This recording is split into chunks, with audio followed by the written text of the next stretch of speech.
I am the maid of the CF family's eldest miss. Later, she married into the general's manor. And I became the general's madam's maid.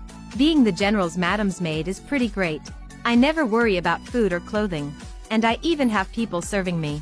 It's just that I have to watch them be lovey-dovey every day. It's so annoying. When I was 14, I was so hungry that I sold myself to a servant broker. I figured I'd just find a temp job, eat for a few days, pack up some extra food, and leave. I knew I had to sign a servitude contract, but that wouldn't stop me from leaving whenever I wanted. Otherwise, my 10 years of martial arts training would be for nothing. The day after I sold myself, the broker took me and a few other girls to a massive estate. The estate was far too big. I walked for half an hour before reaching a fragrant, beautiful courtyard. I thought using my lightness skill would have been easier. But this courtyard was truly stunning. Soft gauze hung from the pavilions, and lovely flowers were everywhere. Just as I was craning my neck to look around, someone approached. Leading them was a man in his 30s. He stood tall and elegant, with eyes shining like stars. He was incredibly handsome. Half a step behind him was a beautiful woman in her 20s, with elegant, dark eyebrows. Her eyes seemed to hold all the tenderness in the world. It was my first time seeing such gorgeous people. I was completely mesmerized. The girl next to me tugged hard at my sleeve. I shook my arm and brushed her off. Don't interrupt me while I'm looking at beauties. How annoying. Just then, the broker barked. How insolent. Keep your heads down. Startled, I lowered my head but kept sneaking sideways glances. They really were beautiful. Just looking at them brought me joy. Wow. The handsome man finally spoke. His voice was wonderful, too. I couldn't help but look up again, only to find him staring at me. His gaze full of scrutiny. He walked right up to me. He raised his hand, and I instinctively dodged. Oh, it's a folding fan. Was he planning to hit me with it? Why would he hit me? It's not like I'm a watermelon. Snapping back to reality, I adjusted my posture and let him tap me twice. He paused for a moment, then held out both hands. Is he going to smack my palms? Why is he acting just like my dad? I reached out my hands, but he didn't hit me. He examined my hands closely and told the broker, "We'll keep this one." Then he turned to me. Go stand by Madam. Madam must be the beautiful lady, right? Well, that sounds great. I happily skipped over to the beautiful lady. Oh, I mean, Madam. I looked up at her with starry eyes. Madam's voice was gentle, like a clear spring. She asked, "What is your name? And where are you from?" My name is Shinting Shuang, and I'm from the north. But my dad told me never to give out my real name. I totally agreed. After all, I was planning to run away. So I said, "My name is Ashwang. I'm from Jiangnan." Madam nodded. She said, "Ashwang. That's a lovely name. From today onwards, you'll be the eldest Mrs. Dowry Maid." I was thrilled, because the pretty lady praised my name and made me the eldest Mrs. Maid. The eldest miss. She must be the third most important person here. She definitely has a lot of good food. Many years later, thinking back to my first day at the Xie estate, I couldn't help but sigh. Scholars are so wicked. With just 2 wicked sentences, they tricked me out of half my life with their good looks. What a huge mistake. Later, I was brought to the eldest miss.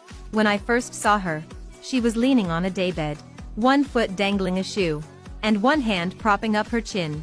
That small daybed in a lady's chamber somehow made her look like a bandit king.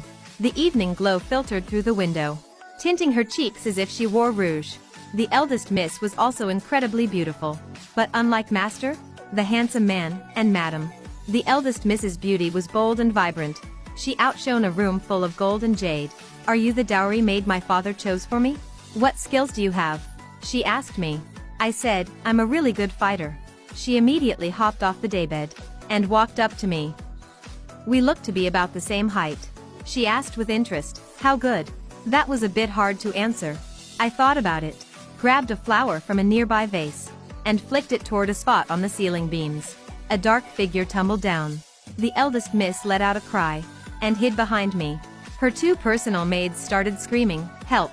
There's an intruder!" Hearing this, the dark figure quickly dove out the window. Soon, the estate guards rushed in. Master and Madam arrived as well. Madam pulled the eldest miss into her arms, comforting her softly. Master was furious. He ordered the men to search the courtyard over and over. The eldest miss looked conflicted. I was completely bewildered. I noticed the guy the moment I walked in, but I assumed he was her shadow guard. Turns out he was an actual intruder. If I'd known, why would I throw a flower? I have sleeves full of throwing knives. That very day, Madam promoted me to a senior maid, tasked with closely protecting the eldest miss. Being a senior maid was great. More money, less work, and better food.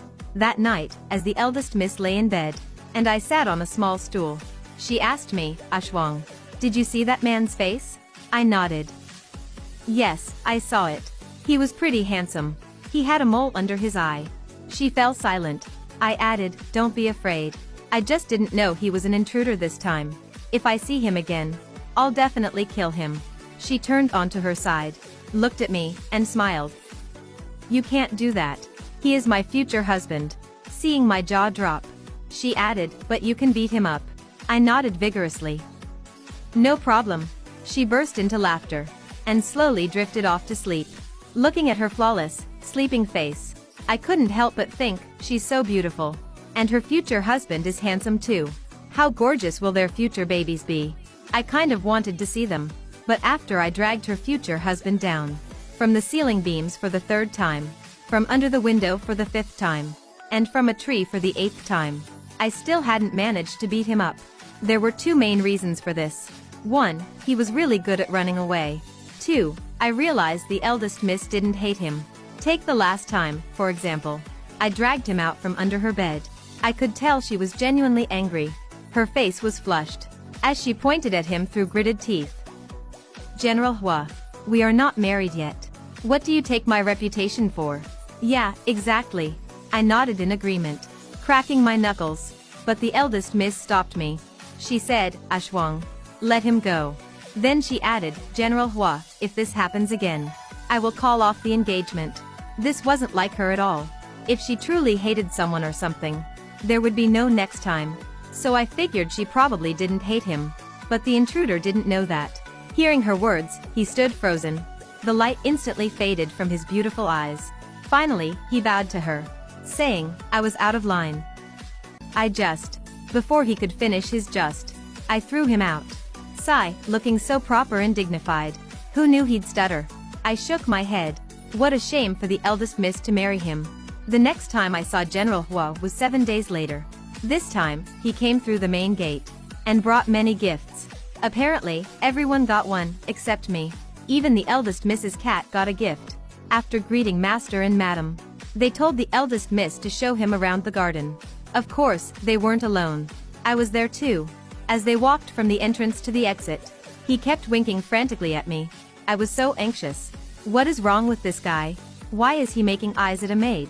Right in front of his future wife? I glared back at him, using my eyes to warn him, keep staring, and I'll punch you. That's when the eldest miss spoke up. She said, General Hua, if you have an eye condition, I can call a doctor for you. General Hua quickly composed himself, and cautiously said to her, no, it's not that. The eldest miss stopped walking, put her hands on her hips, and lifted her chin, waiting patiently for him to finish. General Hua seemed to make a decision.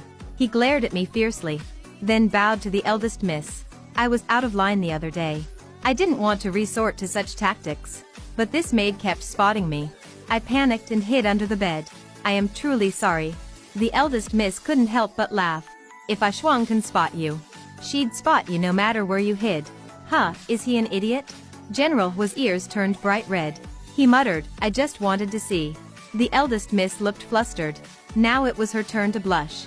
She asked softly, why did you want to see me? His voice softened too. He said, at first, I only wanted to see what my betrothed looked like. But once I saw you, you filled my eyes and my heart. I just wished I could see you every day. So on that day, I watched this perfect couple gazing at each other under a peach tree. It felt like a single glance could last 10,000 years. The eldest miss and General Hua's relationship seemed to be getting better and better. But my relationship with the general got worse. I don't know if you've ever felt something similar. Even though this man was undeniably outstanding, I just felt he wasn't good enough for her. And the most annoying part was, since he couldn't beat me in a fight, He actually found a helper. The helper was 4 years younger than me. He looked like a bean sprout. Short and skinny. And not good looking at all. His name was Axon. He is my most promising shadow guard, General Hua said. I stared in horror. This bean sprout is a shadow guard? I could poke him to death with a chopstick. So my impression of General Hua sank even lower. He was actually using child labor. What? I'm child labor too? No, I'm not. I might be young.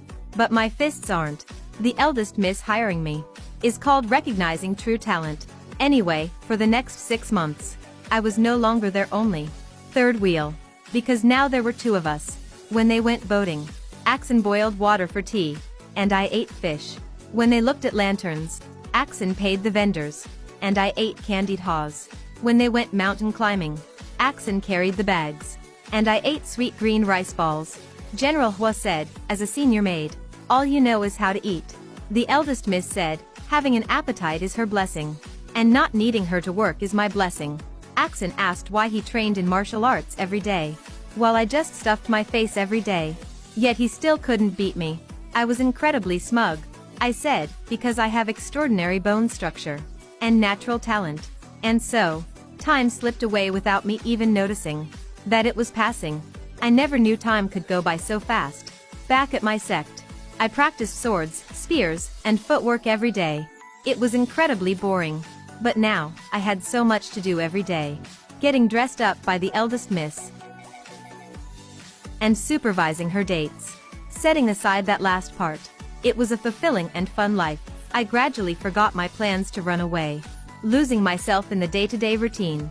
But I also forgot what my dad once told me. The capital is never a peaceful place. Without me knowing, the political climate had shifted. Normally, this wouldn't affect me. I'm just a maid. But it affected General Hua, which affected the eldest miss. And therefore, it involved me.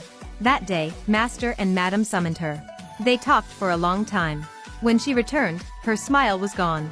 She sat in front of the long desk all day, sitting there until the silver moonlight draped over her, without moving an inch. She didn't eat, didn't drink, didn't speak, and didn't shed a tear. Something must have happened. I just didn't know what it was. I turned around and sprinted to the general's manor. The manor had over 100 open guards, and more than 20 shadow guards. But as long as I wanted to, they couldn't stop me. That day, when I told Axon I had extraordinary bone structure and natural talent, I wasn't just boasting. It was the truth. When I left the Han sect at 14, from the top down to my martial nephews, not a single one could beat me. So when Axon's sword grazed my arm, I was actually quite surprised. Turns out General Hua wasn't lying. Axon really did have potential. You're trespassing on the general's manor. What are your intentions? Axon gripped his long sword, pointing the tip at me. I said, I'm the maid of the CF family's eldest miss. The maid of the future madam of this manor. What intentions could I have? Axon's eyes turned cold. Despite his young age, he actually showed quite an imposing aura. He said, the CF family's eldest miss is no longer the future madam. His Majesty has betrothed the general to Princess Lingyue. Princess Lingyue is the future madam. My head felt like it was going to explode. No wonder the general hadn't visited recently. No wonder the eldest miss was so heartbroken today. The source of it all was this unfaithful man named Hua.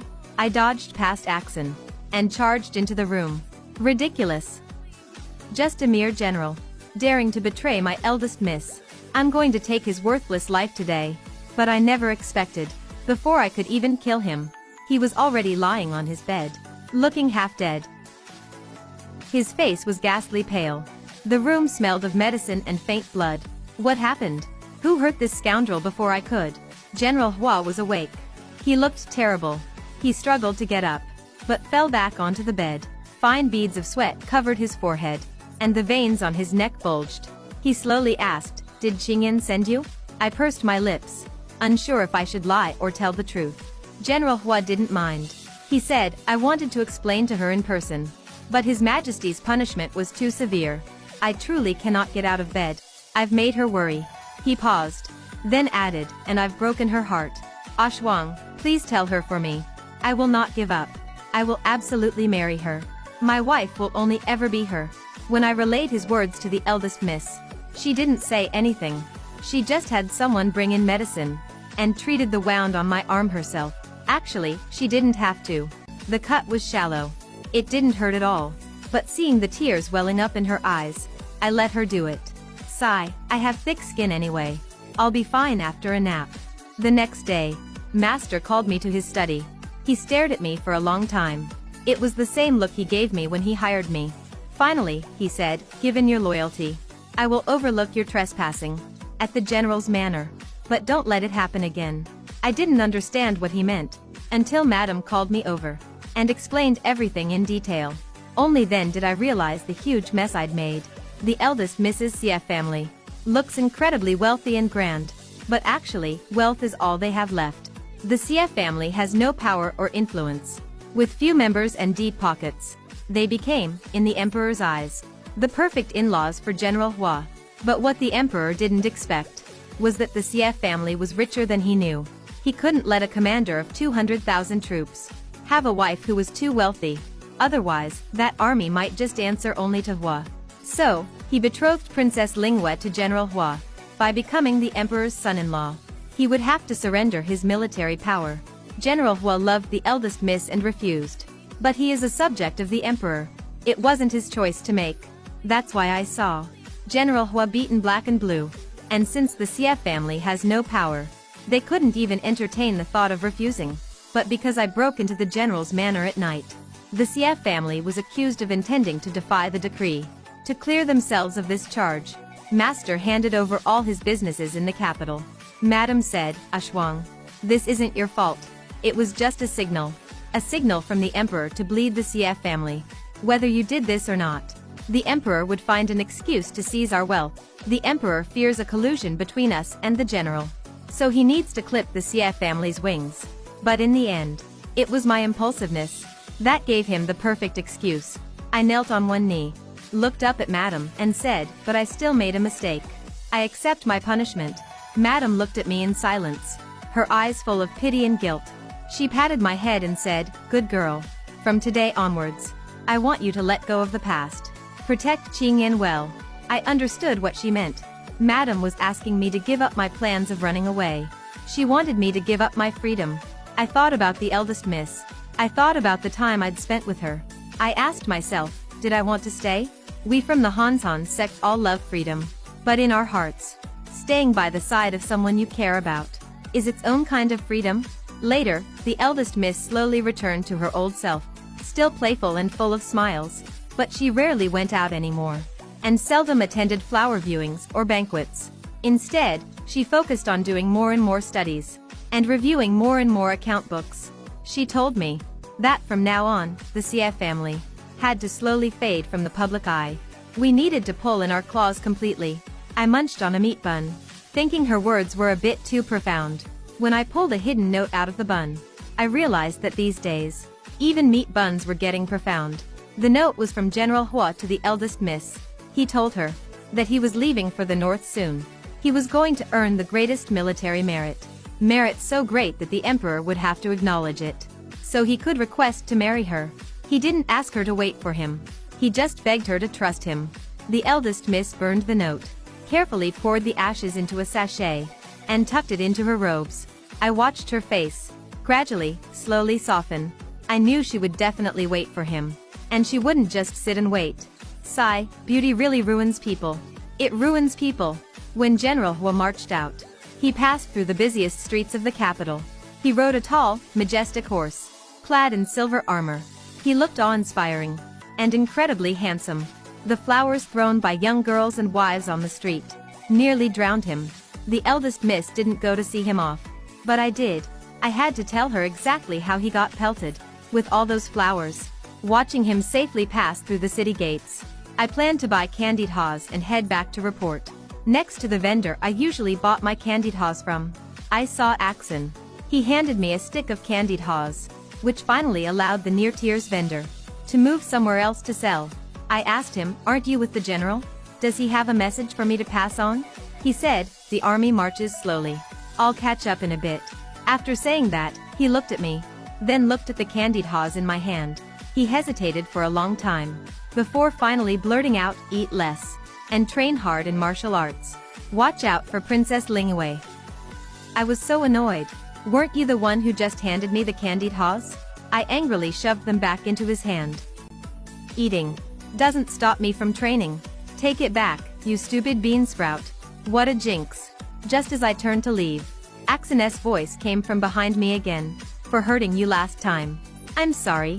When I returned to the manor, I told the eldest miss how General Hua got pelted with flowers, and I also passed on the warning about Princess Lingwei. First, she laughed with me about the general. Then her smile faded. She pulled a piece of stationery from a pile of letters. The stationery was white and elegant, faintly dusted with gold powder. If you smelled it closely, it smelled of orchids. It was a banquet invitation from Princess Lingwei. The eldest miss pondered for a moment, then said to me, Ashwang, if we go to the palace for this banquet, can you keep me safe? I said, yes. And so, I entered the imperial palace for the first time. The rules inside were incredibly strict. It was huge, stifling, and very quiet. I kept my head down, following closely right behind the eldest miss. We met Princess Lingwei. The princess was also a beauty, elegant and dignified, composed and poised. Her almond eyes were very deep, making her hard to read. She looked at the eldest miss, her gaze traveling down inch by inch. There was no jealousy, but it was full of disdain. The eldest miss put on a fragile act, her body trembling slightly, looking exactly like an innocent white lotus. When a princess expresses her dislike for you, she doesn't have to lift a finger. Others will torment you to death for her. But in the face of absolute martial prowess, all petty schemes are useless. Someone tried to spill hot tea on the eldest miss, and it ended up on the floor. Someone tried to trip her, and ended up falling flat on their own face. Someone else tried to push her into the lake, and pushed empty air instead. Sigh, zero creativity. I didn't even have to use my full strength. Finally, Princess Lingwei met with her privately. She said slowly, though I have no desire to steal your marriage. It is now a foregone conclusion. Neither of us can change it. If you are a smart girl, you'd know His Majesty won't allow any ties between you and the general. Even if you wanted to be his concubine, it's impossible. Besides, if the general truly cherished you, he would have surrendered his military tally that day to refuse the decree. It shows that to him. You are not irreplaceable. I have said all I needed to say. I wish you find a suitable husband in the future. The eldest miss and I returned home. As soon as we entered the room, she spread her arms, and lay on the bed, staring blankly. I carefully asked, eldest miss, did we lose today? She turned her face to look at me. What do you think, Ashwang? I slammed the table. Of course we won. If we hadn't won, why would Princess Lingwei say all those things? The eldest miss smiled slightly. But wasn't the princess right? I nodded, and said, of course she wasn't. Military power isn't just about authority. It's 200,000 lives. They follow the general through life and death. He has a duty to protect them and their families. If he had made no arrangements, and just handed over his command recklessly, that would be stupid. The eldest miss burst into laughter. Ashwang, you're so smart.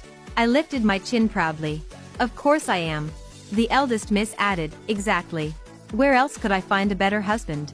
General Hua fought in that war for over a year. During this time, Master handed over half of the Xie family's businesses to the eldest miss. She managed them exceptionally well. Whenever Master brought it up, he looked so proud.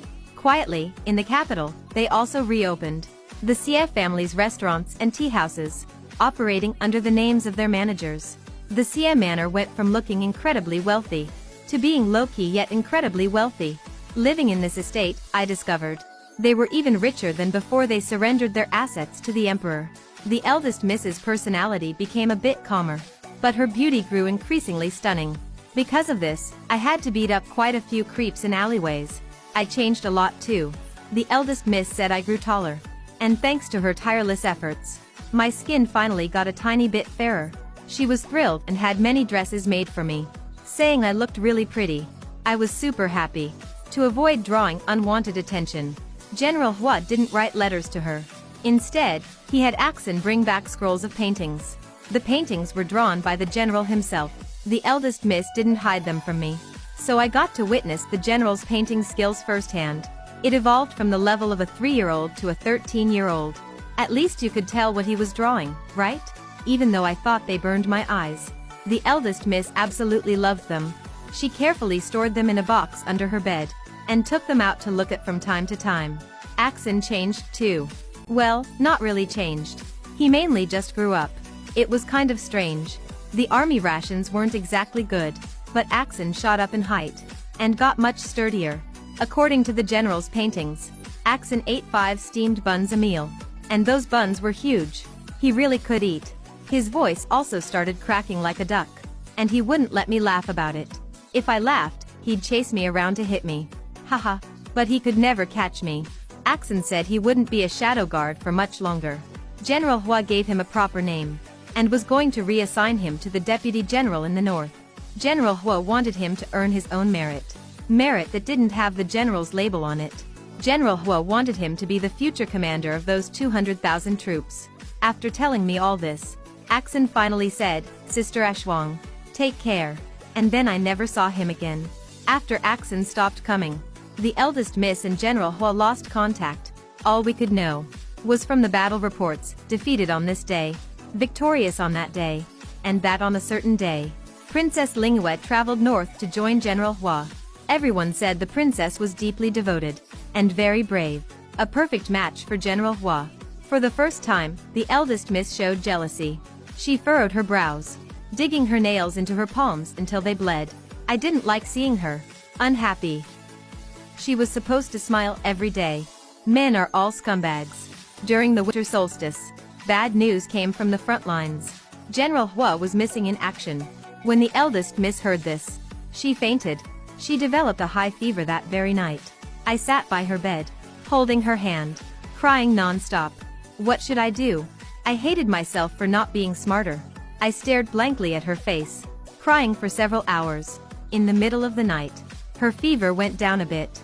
She gripped my sleeve tightly, and asked hoarsely, "Ashwang, Ashwang, what should I do?" Such a strong, such a smart eldest miss. So she could also feel this helpless.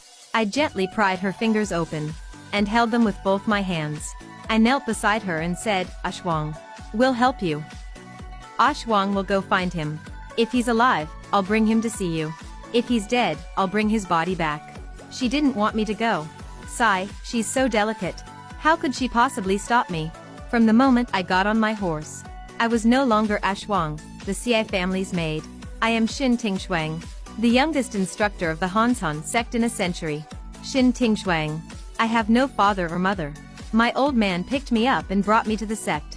He said I was born of heaven, and raised by earth. Otherwise, how could I be a once-in-a-century martial arts prodigy? But my senior brother said I traded my brain for my talent. My senior brother is so annoying. The Hansan sect has a very bizarre rule. Regardless of status or background, anyone can exchange a promise for half of our sect's secret manuals. Because of this rule, no matter who rules the world, our sect remains standing. And because of this rule, nearly half the martial artists in the world must respectfully call our master and instructor's teacher. At Hansan sect, the smartest becomes the master, and the best fighter becomes the instructor. In our generation, the master is my 25-year-old senior brother Su, and the instructor is me. Coincidentally, the sect's base is in the north, and even more coincidentally, I have the authority to call in those promises. So, the CF family's maid couldn't find the missing General Hua, but Hansan sect's Shin Tingshuang could. By the time I reached the north, it was already extremely cold. Senior brother Su had received my letter 2 days prior, and ordered 2 martial nephews to meet me there. Even though they were my martial nephews, they were quite old, around 25 or 26. One martial nephew handed me a roast chicken, telling me to stop calling them old, or senior brother Su would get mad. The other martial nephew told me the sect received news that General Hua was likely trapped in a certain mountain. That mountain had been surrounded for the past 2 days by foreign forces, the army of Barong. So even if General Hua was alive, his condition was probably dire. I took my 2 martial nephews, evaded the army, and entered the mountain. We searched the mountain for 3 full days before finding General Hua. His condition wasn't too bad. He could eat and drink, but he was terrifyingly thin, and one of his arms was severely injured. My martial nephew, who excels in medicine, said the general's arm could be saved, but he would likely never hold a sword or spear again. To be honest, I didn't care if General Hua could hold a sword. The eldest miss is rich. If she likes General Hua, even if he became a cripple, the eldest miss could provide for him for the rest of his life. What I did care about was that Princess Lingyue was here. I looked at Princess Lingyue, dressed as a man and looking completely disheveled. Then I looked at General Hua. Suddenly, I felt that bringing his corpse back to the eldest miss wouldn't be such a bad idea. But pleasantries still had to be exchanged. I cupped my hands to General Hua and said sincerely, I am Xin Tingshuang, of the Han Sun sect, here to assist by the master's order. General, your bravery in bringing female companions to war leaves me quite unprepared. The implication being, how do you plan to explain this to the eldest miss? Insolence. General Hua was still stunned, but a pale, beardless man spoke up first. This is Princess Lingyue. This snapped General Hua back to reality. He frowned and scolded the pale man. Silence. Miss Xin is here to save us. Is this the time to throw your weight around? The pale man was furious. He said, General Hua, the princess only fell into this danger, trying to save you. The moment he said this, General Hua's personal guards exploded. Who needed your princess's saving? If it weren't for her, would the general's arm be injured? Exactly. If she hadn't dragged us down, we would have been out of here long ago. Princess Lingyue pursed her lips, stubbornly staying silent, leaving only the pale man to argue with the guards. From their chaotic argument, I roughly pieced together what happened. Princess Lingyue must have received news of the general being in danger, and frantically led people to find him. But the news was intentionally leaked by the Beirong army. As soon as the princess entered the mountain, they were caught like rats in a trap. At that time, General Hua and his men were playing hide-and-seek with the Beirong army, but getting tangled up with the princess forced him to expose his location. In the end, General Hua lost an arm, and dozens of guards died just to protect her. I listened to this story with great interest. It felt like listening to a storyteller at a tea house. I just found it strange. Princess Lingyue seemed so smart. How could she be so foolish in love? Is a life and death battlefield a place you just waltz into? I shook my head and told General Hua the plan my senior brother had prepared. The two martial nephews who came with me were roughly the same age and build as General Hua. With just a little disguise, we could get him out of the mountain posing as one of them. The Han Sun sect has always remained neutral, and we mostly operate in the north. Traveling under the guise of sect disciples was the safest method, but now we have an extra princess. So, tell me, what do we do? I crossed my arms and asked bluntly. Princess Lingyue spoke first. Her voice was dry as she said, let the general go. I will stay. This was my lack of foresight. I should bear the responsibility. The guards looked at each other, then back at her, but remained silent. The pale man shrieked. Princess, you cannot. How could I let him keep screaming? He sounded like a pig being slaughtered. Wasn't that just making us a target for the enemy? With a quick chop to the neck, I knocked the pale man out cold. I shook my head at the princess, showing I disagreed with her. Princess Lingyue was taken aback. She said, Miss, why not? General Hua spoke up. You are a princess. You must leave. Princess Lingyue looked at him with eyes full of hope, seemingly trying to find some deeper meaning in his words.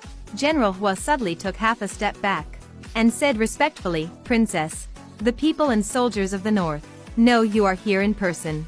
If you are captured, military morale will collapse, and the imperial court will be severely compromised. I hid nearby and nodded repeatedly. A princess captured to threaten the army only leaves two choices: suicide, to incite the anger of the people and soldiers, or compromise, forcing the court to bear the infamy of surrendering. Whether the court would end up looking cold-blooded, I didn't know. But as the future royal son-in-law, General Hua's reputation would definitely be ruined. Win or lose, he might end up rotting in prison. I didn't care about this one princess's life, but we couldn't let the North lose more lives because of her. And we certainly couldn't let General Hua go to prison because of her, leaving the eldest miss to wait endlessly, even though General Hua and I mutually despised each other. At this moment, our thoughts were probably quite similar. Princess Lingyue finally understood. She exhaled deeply and seemed to lose her soul. A beautiful princess was now just an empty, rigid shell. She stopped speaking and stopped looking at General Hua. General Hua motioned for me to step aside, and asked quietly, "What's your plan?" I pouted my lips high, rolled my eyes at him, and said, "What else can we do? Haven't you figured it out? Both of you need to get out. So we just have to leave behind a fake princess and a fake general to draw their attention." General Hua looked at me with a complex expression, still speaking so casually, with no respect for rank. "It's only because she spoils you." I was happy again. Of course. The eldest miss spoils me the most. I glanced at him, and instantly felt unhappy again. Hurry up, hurry up. Let my martial nephew put on your disguises. Once you're out, you must find a way to write to her. Tell her Ashwang kept her promise. Tell her to be happy again. General Hua looked at me seriously. He fell silent for a moment, then said, "You can tell her yourself. Remember, to her, I am not more important than you. She is fragile. If you aren't there, and I break her heart in the future, who else will break into the general's manor at night? You wouldn't dare." I threw a punch at General Hua's face, stopping it abruptly just before it hit. General Hua didn't flinch. Instead, he asked, "Do you remember? You need to tell her." I pulled my hand back, stomped my foot, and turned to consult with my martial nephew. I never thought that in my lifetime, not only would I enter the palace, but I'd also wear a princess's clothes. I have to admit, it looked pretty good. It's just that it hadn't been washed in days. Even the prettiest clothes start to smell. Now, it had been 4 days since General Hua, the princess, and I parted ways. If everything went well, they should have made it out of the mountain. As for me, I was currently with my martial nephew disguised as General Hua, the Pale Man, and 7 or 8 guards, eating wild berries by a small river. I really wanted to eat fish. My martial nephew wouldn't let me, because we couldn't light a fire. Sigh, Ashwang is suffering inside. That day, my martial nephew, skilled in disguise, took General Hua and the princess, disguised as the Hansan sect trio, and sneaked out of the mountain. Meanwhile, I led the remaining people in a massive game of hide-and-seek with the enemy forces, constantly exposing our tracks to draw them away. I didn't suffer any major injuries, but several of the guards died in battle. They even asked me to take a token from them, and ask the general to give it to their families once we got out, if they even had families left. Every time this happened, the surviving, bearded guards couldn't stop their tears, but the next time we were discovered by the enemy, they still rushed forward without hesitation, shielding us with their bodies. They were truly heroic. So, I had to make sure they made it out alive. And I did it. Even though I ended up being carried into the city, I still did it. My martial nephew praised me for being amazing. Hee hee. Then, I fell asleep peacefully. In my dreams, there was my old man teaching me moves step by step. There was senior brother Su taking the blame for me. There was me beating my martial nephews so hard they were looking for their teeth. There was me guarding against General Hua like he was a thief. There was me being dragged by Axon to practice martial arts. And there was the eldest miss picking out fabrics to make clothes for me, teaching me how to read. She hadn't been taller than me for a long time, but she really was like a mother and a sister to me. She was so good to me. In my dream, the eldest miss prepared a huge table of delicious food for me. She said, "Ashwang, hurry home and eat." I said, I'm coming," and then I woke up. Unfortunately, there was no eldest miss when I woke up, and no delicious food, only my martial nephew's worried gaze, and a sound beating from senior brother Su. I woke up in a courtyard in the north. My martial nephew told me I had been unconscious for 3 whole days, and 3 nights. If he wasn't a miracle doctor, and if my constitution wasn't as tough as a porcupine's, I'd probably be visiting my old man in heaven right now. While I was unconscious, 2 major events happened. The first major event was that after General Hua got out of the mountain, he rallied troops for a surprise counterattack. They snuck right into the enemy camp, and cut off their general's head. Our army won a massive victory. The kingdom of Beirong sent envoys to sue for peace, offering to submit to us as a vassal state. The emperor was so overjoyed he held 3 days of banquets. Taking advantage of this, General Hua used his severe arm injury as an excuse to surrender his military power. The emperor hypocritically declined at first, then agreed. But as compensation, the emperor allowed him to keep his title as general, and rewarded him with a mountain of treasures. The second major event was that Princess Lingyue returned to the capital. She petitioned the emperor to cancel the engagement. and requested to be married off to Beirong as a peace bride. The emperor refused at first, but Princess Lingyue said she didn't want to marry a cripple. Furthermore, if she went as a peace bride from the suzerain state, she would certainly be the mother of the future king of Beirong. That way, Beirong would have to submit forever. The emperor was deeply tempted, and soon agreed to her request. He also shed a few tears of sympathy for General Hua. Then, the emperor suddenly remembered that General Hua had been engaged before, and that the former fiancé was his true love. So, to show his benevolence, the emperor asked the Empress Dowager to re-betroth General Hua to his now impoverished former fiancé. And so, a happy ending for all. Listening to all these convoluted plots, my jaw dropped. I just felt it was more exciting than a stage play. Sure enough, the world of scholars is beyond my understanding. I don't know why, but I suddenly recalled the first time I saw Princess Lingyue. How proud, composed, and dignified she looked. And I remembered how, after putting on my clothes, she solemnly bowed to me and those who stayed behind. I thought, this is exactly what she would do. She will surely have a good life in the future. As soon as I could get out of bed, I rushed back to the capital without stopping. Except, the moment I saw the eldest miss, I still couldn't help but shrink back a little. The eldest miss had a stern face. Looking like she was using lightness skills, she rushed up to me, raised her hand, and slapped me. Then she pulled me into a tight hug, her tears flowing like water. I gently wrapped my arms around her. Oh my god, how did she get so thin? She's just skin and bones.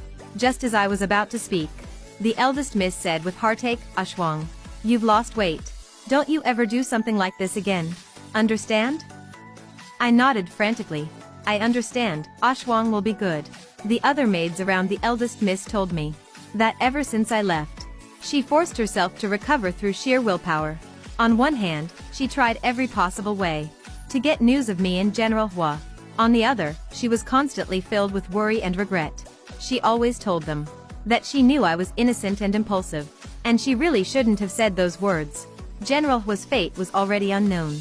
If anything happened to me, she would never find peace for the rest of her life. Looking at the eldest miss crying like a person made of tears, I felt so clumsy. I didn't know how to comfort her. I glanced at the flowers outside the window and forced out a sentence, eldest miss. Look, spring is here. My name is Hauga, and I'm 7 years old this year. My daddy is the once highly decorated General Hua, who is now living off his wife at a young age. My mommy is the seemingly well-off, but actually extremely wealthy eldest miss of the Xie family. I also have an aunt named Xiaoshuang. True to her name, she can really eat. Actually, I should call her Auntie Maid, because she's mommy's senior maid. But mommy says she's just like a younger sister to her. So she wants me to call her Auntie. Auntie it is, then. Anyway, Xiaoshuang won't correct me. Daddy says Auntie Xiaoshuang was tricked into coming here by my grandparents. Back then, Auntie Xiaoshuang was full of openings. Grandpa saw right away that she was a martial artist, and wanted to snatch her up to be mommy's maid. Who knew Auntie Xiaoshuang wasn't just a martial artist, but a super martial artist with a strong background, who could take on 10 people at once. The main thing is, she was so small and naive. When she looked at mommy with those eyes, it always reminded mommy of the big white cat in the backyard. How could she let her go? If she let her out, she'd be sold by others, until not even her bones were left. Mommy was so worried. She used a bunch of good food to make her stay, and she's stayed ever since. Auntie Xiaoshuang watched me grow up. The nanny said that on the day I was born, mommy wouldn't let daddy in the delivery room, so daddy wouldn't let Auntie Xiaoshuang in either. Auntie Xiaoshuang was so mad she almost killed him with a steamed bun. Later, mommy spoke up, and Auntie Xiaoshuang obediently waited outside.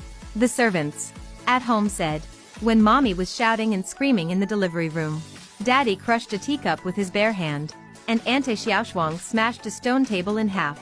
When they finally heard me crying, Auntie was the first to rush in to guard mommy. Daddy could only wait pitifully outside, holding me. It was truly a tear-jerking moment when Auntie Xiaoshuang rushed into the delivery room and saw how weak my mommy looked. She was terrified. She stormed back out and cursed at daddy. Unfortunately, she couldn't out-argue him, and since daddy was holding me, she didn't dare hit him either.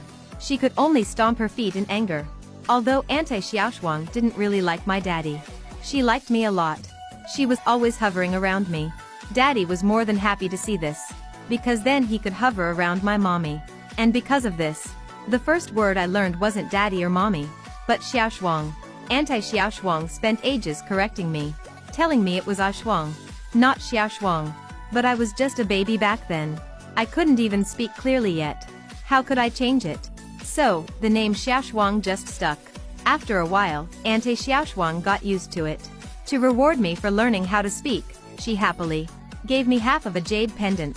The jade was really ugly, but mommy carefully threaded it on a string, and daddy strictly ordered me to wear it at all times. Back then, I didn't know what the jade was for. Until I was 3, when I was snatched by kidnappers, only to be rescued halfway by 30 burly men. After they respectfully escorted me back to the general's manor, I finally realized what that jade meant. It was the token of the Hansan sect, that legendary, mystical martial arts sect. Only then did I know that my Auntie Xiaoshuang wasn't just a silly girl who only knew how to eat. From that moment on, I started learning martial arts from Auntie Xiaoshuang. But Auntie really didn't know how to teach. She'd always say, you should do this, and that. But I really wanted to ask, what is this, and what is that? Left with no choice, Daddy found me another master. Young General Liu from the north. Young General Liu used to serve under Daddy. He was very tall and young. Even though he ate a lot, he was very thin. They said he'd always been like that. Young General Liu seemed to know Auntie Xiaoshuang. But strangely, Auntie Xiaoshuang claimed she didn't know him. Whenever she said that, I could clearly see the veins bulging on young General Liu's forehead. Once, I curiously asked him if he could beat Auntie Xiaoshuang in a fight. The result was a month of double training sessions. Sigh, I never expected that my auntie, who was always munching on neat buns, was actually the best fighter of them all. Not long ago, I heard mommy say that Auntie Xiaoshuang was getting older and needed to get married, but who she should marry was a big problem. After all, she was too good at fighting.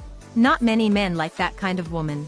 Because of this, mommy opened the storehouse 5 times, discussing with daddy every day how much dowry they'd need to marry her off. Daddy said very sincerely, as long as we can marry her off, I'd be willing to empty the entire general's manor. Mommy was deeply moved. Only I knew that daddy was sick and tired of auntie fighting for mommy's attention. Plus, daddy had always wanted to give me a little sister. But mommy said she already had 3 kids to raise. Me, daddy, and auntie. She didn't want to worry about another one. Well, I couldn't throw daddy out. So I really wanted to marry auntie off quickly. Daddy first considered the single soldiers. But all those soldiers treated auntie like their big bro. None of them dared to have romantic thoughts. Later, Uncle Su from the Hansan sect came to propose. But Auntie Xiaoshuang wasn't interested at all. After thinking it over, mommy rejected him on her behalf. What should we do? I wanted a little sister too. I stared at the tall and straight young General Liu, standing like a pine tree. I rubbed my chin. First, I gave young General Liu and Auntie Xiaoshuang many chances to be alone together. Next, I tried to show off Auntie Xiaoshuang's good points to him. After doing this several times, young General Liu finally couldn't hold back anymore, and asked me if I was sick in the head. I jumped up, kicked him, and decided to be direct. I asked him what he thought of Auntie Xiaoshuang, and if he'd be willing to marry her. Surprisingly, a suspicious flush crept up on young General Liu's handsome, tanned face. Oh ho! We have a chance. I immediately pretended to sigh and said, sigh, since you're not willing, forget it. We'll just let Uncle Su marry auntie. Young General Liu grabbed my hand and asked in a panic what I meant. What was going on with auntie and Uncle Su? I smoothly dodged the question and changed the subject. Seeing that I wouldn't tell him, he used his lightness skills and flew off.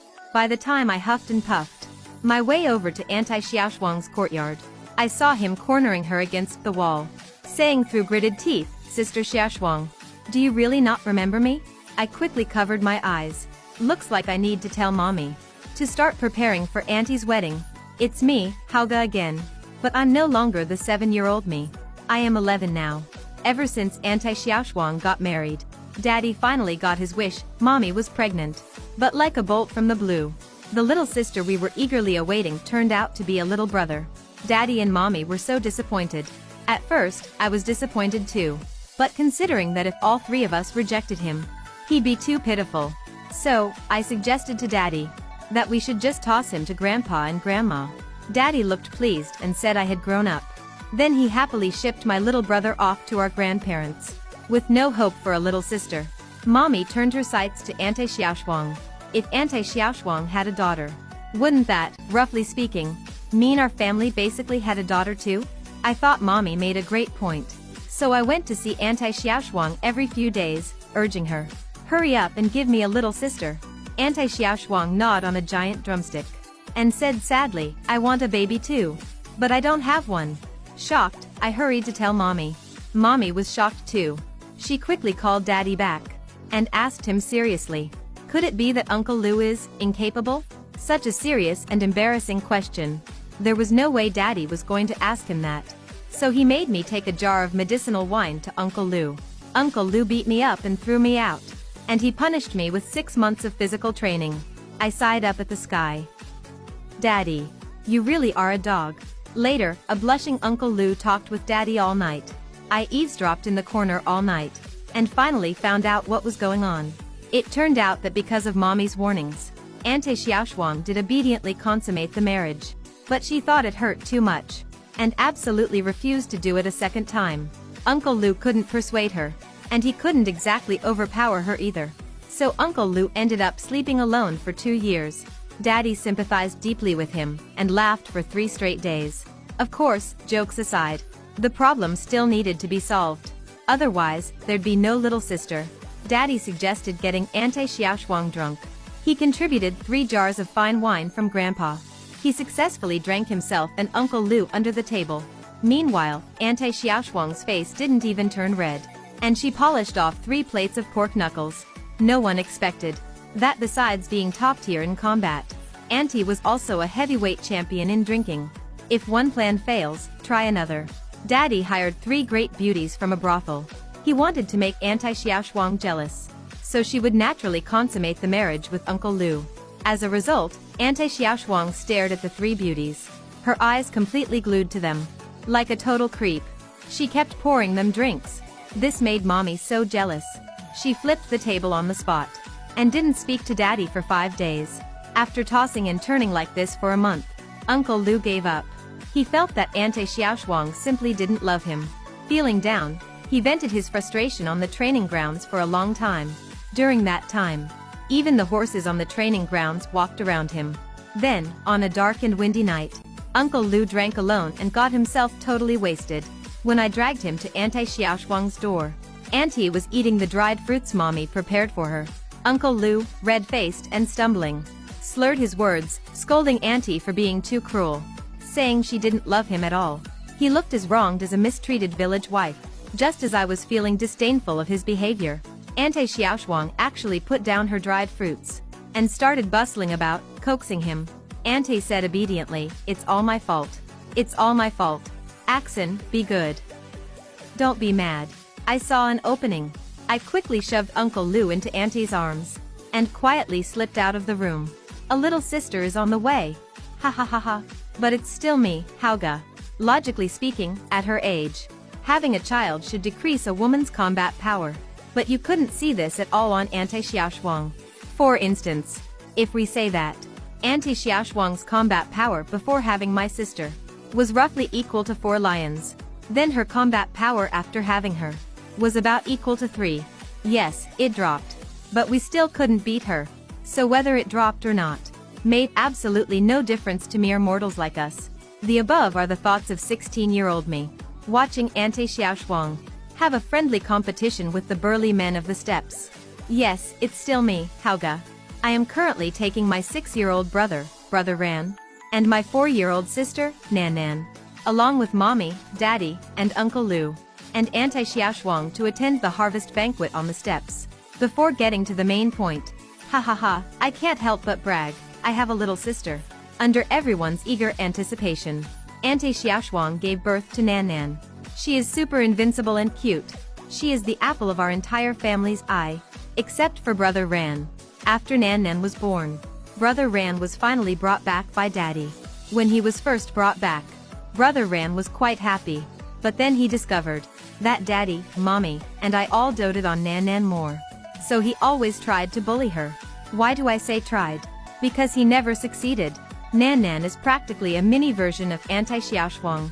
Whether it's her naive personality or her combat power, she is exactly like Auntie. How could a little brat like Brother Ran possibly bully her? Once Daddy and Mommy realized this, they just let Brother Ran do as he pleased. Because doing this actually had a benefit. Brother Ran was forced to develop great footwork at a young age. He was either dodging Nan Nan's small but rock-hard fists, or dodging Uncle Lu's fancy hidden weapons. I didn't pity him one bit. In fact, I kinda wanted to laugh. So I always secretly gave him advice behind his back, just so he'd get beaten up a few more times. Thanks to my good intentions, Brother Ran was actually accepted as a disciple by the Hansan sect, and his master was the combat ceiling of the Hansan sect, Anti-Xiaoshuang. Good heavens! The clown was me all along. I could tell that in order to be able to bully Nan Nan, Brother Ran trained extremely hard, so none of us bystanders had the heart to tell him. There are some things where mere mortals just can't compete with geniuses. Oh well, young people need to experience the hardships of life. Thinking of this, I poured Nan Nan a cup of fruit juice, and took out a handkerchief to wipe her mouth. Finally, I took the osmanthus cake in front of Brother Ran, and placed it on Nan Nan's empty plate. Nan Nan swallowed the pastry in her mouth, and said to me with a serious little face, "Brother Hauga, I'm already full. You should give the osmanthus cake back to Brother Ran. Look at that. That's my sister for you. Always so thoughtful." Nan Nan carefully picked up the osmanthus cake with a napkin, and put it back on Brother Ran's plate. Brother Ran turned his head away, ignoring her. But just as he picked up the osmanthus cake, ready to eat, Nan Nan's stomach suddenly gave a loud rumble. She quickly covered her little belly and said, "I didn't hear anything. I didn't hear it." Brother Ran's mouth twitched. He still broke the osmanthus cake in half, and stuffed one half into Nan Nan's mouth. Witnessing all this, Mommy smiled warmly like a proud auntie. At this moment, Anti-Xiaoshuang finished her 5-win streak, and returned to her seat under the awestruck gazes of the steppe warriors. Uncle Lu naturally wiped her hands for her, and began carving mutton for her himself. The warriors brought over several jars of strong liquor for Auntie, and then invited Brother Ran to the field for a spar. Brother Ran's opponent was an 8-year-old boy, carrying the unique wildness of the steppes. Brother Ran is a very polite little traditionalist. He politely dodged a few of the boy's attacks, chose the weakest punch, and took a dive. How could a steppe boy understand these subtle Central Plains tactics? Brother Ran is a very polite little traditionalist. He politely dodged a few of the boy's attacks, chose the weakest punch, and took a dive. How could a steppe boy understand these subtle Central Plains tactics? He excitedly raised his fists, and ran howling around the field twice. Suddenly, he ran right up to Nan Nan. He knelt on one knee, pulled a silver hairpin from his belt, and tried to give it to Nan Nan. What does this little brat think he's doing? I used my fan to push the silver hairpin back. I smiled politely, and stared at him without a word. Nan Nan glanced curiously at the silver hairpin, then shifted her attention back to her fruit juice. At this time, Brother Ren got up from the arena, carefully dusted off his clothes, and said to the steppe boy, "Please begin the next match." In the second match, Brother Ren completely dropped his earlier clumsy act. He didn't let the boy touch him even once. He lightly dodged the boy's head-on strike, then dropped his knees, took a beautiful horse stance, and struck the boy right in the chest. This solid punch knocked the boy flat on the ground. Sitting on the side, Auntie Xiaoshuang let out an "huh?" She said to Uncle Lu, "Bro, why is he different from usual?" Brother Ran loves playing the pig to eat the tiger. He looks pure and innocent but is completely devious inside. His usual routine is to lose the first round on purpose, then win by a tiny margin. But this time, he clearly didn't want to hide his strength at all. Uncle Lu glanced at Nan Nan, then stared at Brother Ran with a highly vigilant look. Witnessing all of this, Mommy continued to smile warmly like a proud auntie. Sigh. It seems I not only have to save up a dowry for Nan Nan, but also save up a bride price for Brother Ran. So stressful.